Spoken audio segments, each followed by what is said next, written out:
అందరికీ నమస్కారం. ముందుగా ఓం శ్రీమాత్రే నమః అని కామెంట్ పెట్టి లైక్ చేసి మా ఛానల్ని సపోర్ట్ చేయండి ఫ్రెండ్స్.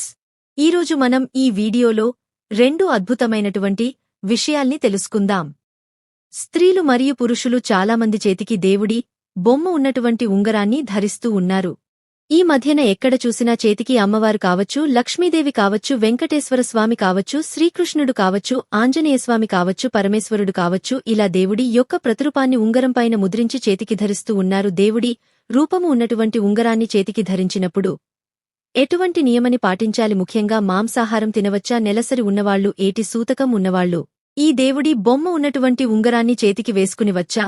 అదే ఈ ఉంగరాన్ని ఎటువైపు ధరించాలి, ఏ వేలుకు ధరించాలి అనే విషయాలను తెలుసుకుందాం. అదేవిధంగా స్త్రీలు ఎన్ని గాజుల్ని ధరించాలి, ఏ రంగులో ఉన్నటువంటి గాజులను ధరిస్తే లక్ష్మీ అనుగ్రహం కలుగుతుంది, గాజులు మార్చుకునేటప్పుడు ఎటువంటి నియమనిష్టల్ని పాటించాలి, విరిగిపోయినటువంటి లేదా పగిలిపోయినటువంటి గాజులని ఏం చేయాలి అనేటువంటి విషయాలన్నీ కూడా ఈ వీడియోలో స్పష్టంగా క్లుప్తంగా మనం తెలుసుకుందాం. ఈ చాలామంది దేవుడి బొమ్మలు ఉన్నటువంటి ఉంగరాలని చేతికి ధరిస్తూ ఉన్నారు. దేవుడి బొమ్మలు ఉంగరాలు నిరభ్యంతరంగా ధరించుకోవచ్చు, ఎటువంటి తప్పు కూడా లేదు. భగవంతుడి మీద ఎక్కువ ప్రేమ అభిమానం ఉన్నటువంటి వాళ్లు ఇలా భగవంతుడిని ధరిస్తారు. అలా ధరించడం మంచిదే, అంతేగాని దెయ్యాలు బొమ్మలు ఉన్నటువంటి ఉంగరాలు, లవ్గుర్తులు ఉన్నటువంటి ఉంగరాలు ఎటువంటివి ధరించకుండా దేవుడి బొమ్మను ధరించడం శుభప్రదమే. కాని ఇలా ఉంగరం చేయించుకుని వచ్చిన తక్షణమే చేతికి పొరపాటున కూడా ధరించకూడదు. ముందు ఉంగరాన్ని శుద్ధి చేసుకోవాలి, ఎందుకంటే బంగారంలో కలిపురుషుడు ఉంటాడు. ఇదే మనకు తెలియదు కదా.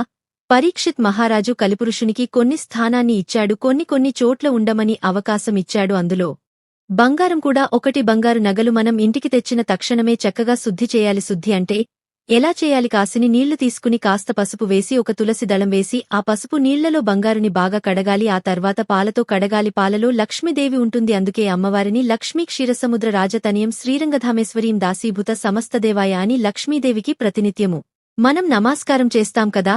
క్షీరసాగరంలో నుండి లక్ష్మీదేవి పుట్టింది, అమ్మవారు పాలలో ఉంటుంది కాబట్టి ఆ పాలతో కడిగినట్లయితే ఆ కలిదోషాలు పూర్తిగా తొలగిపోతాయి. ముందు పసుపు నీళ్లలో కడగాలి, ఆ తర్వాత పాలలో శుద్ధి చేయాలి. ఆ తర్వాత మంచి నీళ్లలో కడిగా ఎక్కడైనా దేవాలయంలో భగవంతుడి పాదాల దగ్గర ఉంచి పూజ చేయించి ఆ తర్వాత ధరించడం మంచిది. మీరు నెక్లెస్ నైనా, గాజులైన, కమ్మలైన, వడ్డానమైన ఏ బంగారు నగలు తెచ్చినా ఇలా శుద్ధి చేసుకుని ముందు భగవంతుడి దగ్గర పెట్టాలి. దేవాలయానికి తీసుకుని వెళ్లి పూజించడం కుదరకపోతే మీ ఇంట్లోనే చక్కగా మీ ఇష్టదైవం ముందు ఈశ్వర స్వామి పాదాలు చెంత ఉంచి చక్కగా పూజ చేసి ఆ తరువాత మీరు ధరించడము చాలా శుభప్రదము. చాలామంది ఉంగరం ధరించేటప్పుడు ఒక పొరపాటు చేస్తూ ఉంటారు, దేవుణ్ణి తలకిందులుగా ధరిస్తూ ఉంటారు. అలా ధరించకూడదు. మనం ఈ వేలుకు పెట్టుకున్నప్పుడు దేవుడి పాదాలు భూమివైపు చూస్తూ ఉండాలి, తలపైకి ఉండాలి. అంటే మనం ఎలా నేర్చుకుని ఉన్నాము భగవంతుడు కూడా అలాగే ఉండాలి. కొంతమంది తలకెందుకు పెట్టి కాళ్లు పైకి పెట్టి ఇలా ధరిస్తూ ఉంటారు. అలా ధరించకూడదు. ఎప్పుడు కూడా దేవుడు ఇలానే ఉండాలి. మనం ఎప్పుడు చేయి ఇలా కిందకి పెట్టుకుంటాం కాని ఇలా పైకి పెట్టుకోవడం కదా. ఇలా పైకెత్తినప్పుడు తలకిందులు అవుతుంది. అలాగని ఎప్పుడూ మనం ఇలా చేయి కిందకి పెట్టి ఉంటాం. కాబట్టి భగవంతుడు పాదాలు భూమివైపు చూస్తూ ఉండాలి. దేవుడి ఉంగరాన్ని ధరించినప్పుడు మాంసాహారాన్ని స్వీకరించకూడదు. తెలియకుండా ఒక పొరపాటు చేస్తూ ఉంటారు, దేవుడి బొమ్మ ఉన్నటువంటి ఉంగరాన్ని ఎడమ చేతికి ధరిస్తూ ఉంటారు. అలా ధరించకూడదు, ఎందుకంటే కాలకృత్యాలు తీర్చుకునేటప్పుడు ఈ ఎడమ చేయిని వాడుతూ ఉంటాం కదా, దేవుని అగౌరవపరిచినట్లు అవుతుంది. అది మహా అపరాధము. ఎడమ చేతికి ఎప్పుడు కూడా ధరించకూడదు, కుడి ధరించాలి. ధరించినప్పుడు మనము మాంసాహారం తినేటప్పుడు ఈ ఉంగరాన్ని తీసి పక్కన పెట్టేయాలి.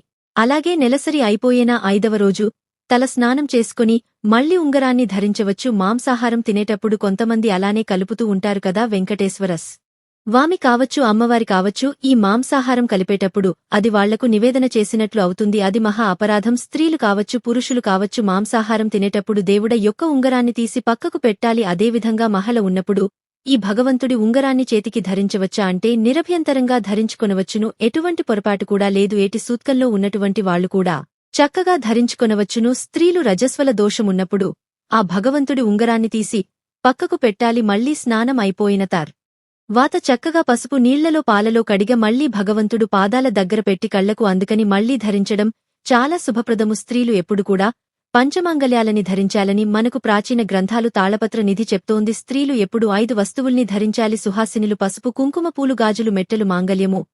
ఈ 5 వస్తువులలో గాజులు కూడా అతి ముఖ్యమైనది. చేతికి ఆడవాళ్లు గాజులు ధరించేటప్పుడు కొన్ని నియమని ఇష్టాల్ని పాటించినట్లయితే లక్ష్మీదేవి అనుగ్రహం పరిపూర్ణంగా కలుగుతుంది. ఆడవాళ్లు మట్టిగాజులు కలపకుండా బంగారు గాజులు ఎప్పుడు కూడా ధరించకూడదు. బంగారు గాజులతో పాటు రెండు మట్టి గాజులను కూడా ధరించాలి. మట్టి గాజులు అంటే లలితా పరమేశ్వరికి పార్వతీదేవికి చాలా ఇష్టము కాబట్టి స్త్రీలు బంగారు గాజులతో పాటు కనీసం 2 అయినా మట్టి గాజులని ధరించాలి. పూర్వకాలంలో బాగా ఉన్నటువంటి కోటీశ్వరులు బంగారు గాజులు ధరించేవాళ్లు. ఋషిపత్ములు, అరుంధతీదేవి, అనసూయ దేవి, సావిత్రి, నర్మదా వీళ్లందరూ కూడా మట్టి గాజులని ధరించేవాళ్లు. చెప్పాలంటే బంగారు గాజుల కంటే కూడా శ్రేష్టమైనవి మట్టి గాజులు. స్త్రీలు ప్రతినిత్యం కూడా మట్టి గాజులు ధరించినట్లయితే లక్ష్మీ అనుగ్రహము పరిపూర్ణంగా కలుగుతుంది. ఇక ఆడవాళ్లు ఏ రంగులో ఉన్న గాజులని ధరించడం శుభప్రదం అంటే ఆకుపచ్చ రంగులో ఉన్నటువంటి గాజులు, పసుపు రంగు గాజులు, ఎరుపు రంగు గాజులు ధరించడం చాలా శుభప్రదము. ఆకుపచ్చ రంగు గాజులు అంటే పార్వతీదేవికి, లలితాదేవికి చాలా ఇష్టం. అమ్మవారిని విపాసించేటువంటి వాళ్లు, అమ్మవారి భక్తులు ఆకుపచ్చ రంగు గాజులని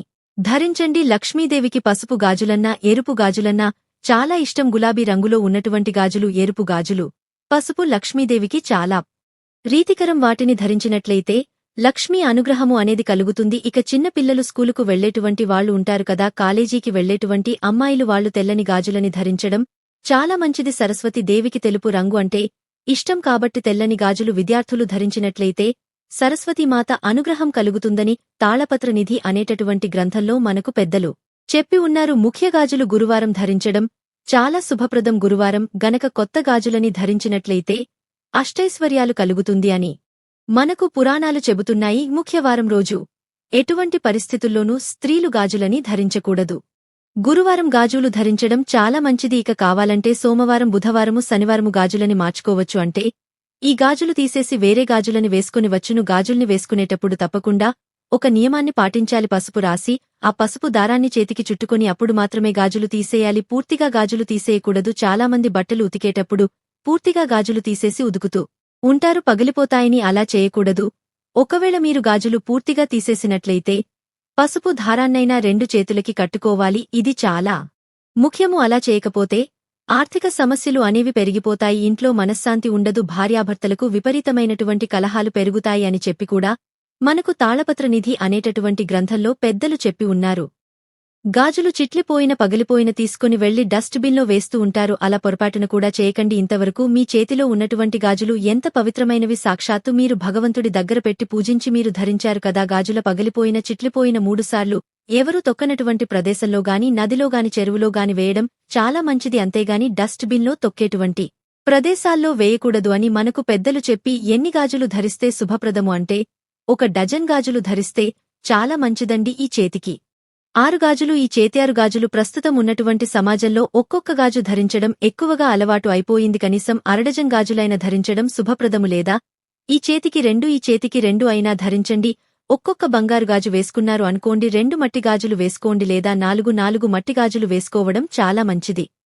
మీరు ఇప్పుడు పుట్టింటికి వెళ్లిన పుట్టింటి వాళ్ల దగ్గర నాకు గాజులు కొనివ్వండి, మట్టి గాజులు అని అడగండి. మీరు పుట్టింటి వాళ్ల దగ్గర నుండి మట్టి గాజులు కొని తెచ్చుకుంటే మీకు మంచి సౌభాగ్యం కలుగుతుంది. కొనిచ్చినటువంటి పుట్టింటి వాళ్లకు కూడా లక్ష్మీ అనుగ్రహం కలుగుతుంది. పుట్టింటి వాళ్లు సుఖసంతోషాలతో ఉంటారు కాబట్టి పుట్టింటి వాళ్ల దగ్గర నుండి గాజులు తీసుకొని రావడం చాలా శుభప్రదము. ముఖ్యంగా మీరు ధరించిన గాజులని తీసి వేరే వాళ్లకి ఇవ్వకూడదు. చాలామంది ఏం చేస్తుంటారు అంటే ఒక 4 గాజులు ఉంటే కొన్ని తీసేసి వేరే వాళ్లకి ఇస్తుంటారు. స్నేహితుల కింద నువ్వు వేసుకో, నాకు ఎక్కువైపోయాయని. అలా పొరపాటున కూడా ఇవ్వకూడదు. మీరు ధరించిన బంగారు గాజులైన, మట్టి గాజులైన తీసి వేరే ఆడవాళ్లకి ఇస్తే మీ సౌభాగ్యాన్ని వేరే వాళ్లకి పంచి ఇచ్చినట్లు అవుతుంది. కాబట్టి మీరు ధరించినటువంటి మాంగల్యము, మీరు ధరించినటువంటి పూలు, మీరు ధరించినటువంటి గాజులు, మీరు ధరించినటువంటి బొట్టు వేరే స్త్రీలకు పొరపాటున కూడా ఇవ్వకూడదు. ఇది బాగా గుర్తు పెట్టుకోండి.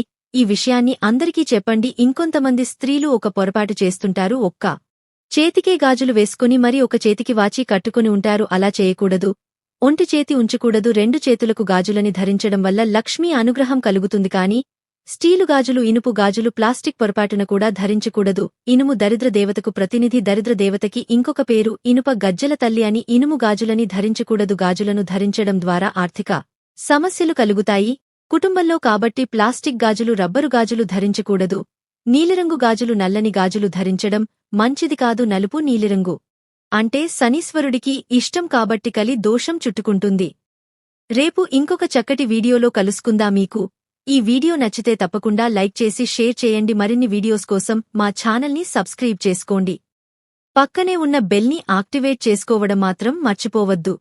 లోకా సమస్త సుఖినోభవంతు.